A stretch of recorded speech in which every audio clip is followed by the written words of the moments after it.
powerful woman is only valid if you use that power to help other women. This, according to my High Noon studio guest, Farah Fortune. She is the founder and director of African Star Communications, one of the continent's leading public relations and events management companies. So Farah, you have been an inspiration to so many women over the years, and you started this business literally on a shoestring. Can you take us back to, I think it was 2008, yes, am I right? It was. When you started this business, and public relations is traditionally a very male-dominated environment. So take us back to the bedroom floor, I think it was. Yes, thanks for having me today. It was 2008. I had been working for a number of PR companies and just kind of getting to a certain level and never really going beyond that. And it was a real struggle because I was a woman in a very male-dominated industry in 2008. PR was very male-dominated in the sense that men owned the companies and there were women that were running the companies, if you know what I mean. So I was going into these companies and I was not really getting the positions because there were people there that were before me and it was really hard. And I just decided, nope, I'm not doing this. Was getting paid, I think, 12,000 Rand a month, and it wasn't enough for luxury shoes. So, I mean, that wasn't going to help. You know, looking after your daughter. Right? I had to think of all of these things. So for me, it was a tough decision to make, but I'm so glad I made it now. I literally worked from my bedroom floor. I had 1,000 Rand. I spent money registering the company, and then these really bad business cards, but they were my business cards. It's okay. And that's really what I spent the money on starting this business. It was tough. I look back at it now and I honestly look back and think, oh my gosh, how did I do that? How did I make it? How was my daughter fed every day? And then I think that's for me is still the greatest achievement for me in terms of success, where I truly believe that everybody has a different definition of success, and mine is the fact that my daughter was fed every day during that period. Yeah, and that's a huge thing, because the first thing we do with our money is we put a roof over our heads. Yes. So, what are some of the pieces of wisdom that you would give to female entrepreneurs, having learned what you've learned along the way? Specifically, women entrepreneurs in this sense, I would tell them, don't give up. It's really tough. It doesn't matter what industry you're in, it's really tough. But that's anything, whether you're an entrepreneur or an entrepreneur, it really doesn't make a difference. It's really hard to be in business.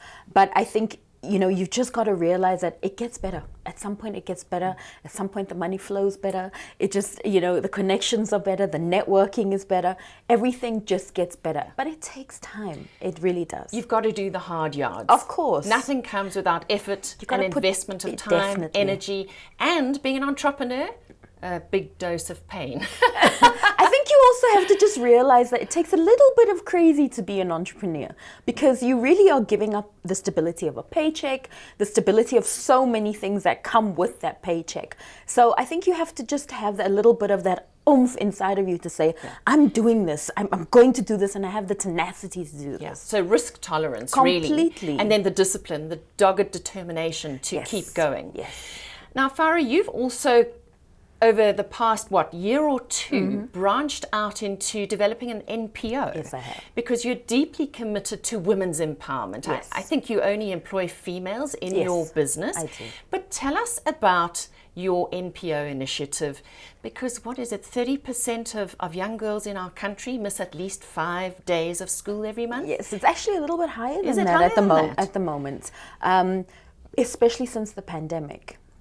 It's been, the NPO was started really because over the years I've always asked people, don't get me birthday gifts, get me toiletry packs or sanitary packs that I can go and donate to a girls' home or a children's home. Because of period poverty. Because of period poverty. It's always been something that I've been very aware of. But the pandemic hitting in 2020 is where I really understood how bad period poverty really was. So I asked my social media followers to please donate for my birthday, and we ended up raising 100,000 rand and bought 10,000 packs of sanitary pads that we distributed across the country, which is nowhere near. It's a pin drop in the ocean, really, and it really trying to understand how bad period poverty is, not just in Africa or world, but even in South Africa. We have such a bad problem. So we have girls that miss at least 1 week of school every month because they don't have sanitary pads, and they'll use old pillowcases, or they'll take those pillowcases and fill it with cow dung and then use that as well. So you can imagine the kind of infections and things that happen because girls do not have access to proper sanitary wear. So there's also the dignity issue of being a woman, that you feel dirty and... Of course. I mean, I think anything that makes you feel that you cannot provide for something that is not inflicted by yourself, I think makes you feel very out of control of what is going on within your body. And also menstruation education. We have young girls who are having their periods, and because of the cultures in our country that parents don't speak about it to their kids, and that's a problem, because now you have this period and you're completely lost as to what is happening to your body at 10, 11 years old. Yeah. So I believe you have a book coming out later this year, and we've got about a minute left of this conversation. Sure. Just give us a sneak preview about that book. The book is called Titty Talks Periods. It's really a guide for parents and kids to open the conversation of menstruation and have an easier conversation from both sides, for the parents to understand how to approach this conversation and for kids to ask the right questions. So we're very excited about the book coming out. I cannot wait. I think it's essential for everyone to have this conversation with their kids. 100%.